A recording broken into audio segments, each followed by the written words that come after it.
મોરબીના વાંકાનેરમાં એક જ રાતમાં 3 દુકાનોના તાળા તોડી તસ્કરો 1,75,000ની કિંમતની મત્તાની ચોરી કરી ગયા હોવાનો બનાવ પોલીસ મથકે નોંધવા પામ્યો છે।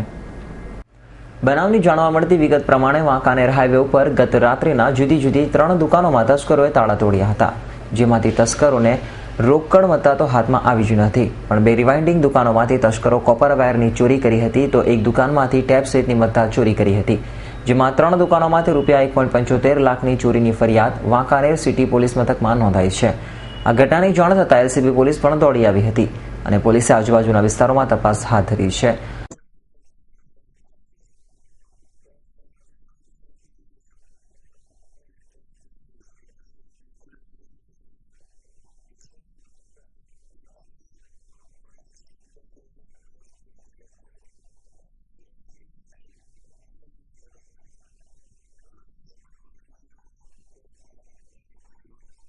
પણ પોલીસ નાઇટ પેટ્રોલિંગમાં હતી, તો પોલીસ નાઇટ પેટ્રોલિંગમાં તસ્કરોના ધજાગરા ઉડાવી ગયા હતા।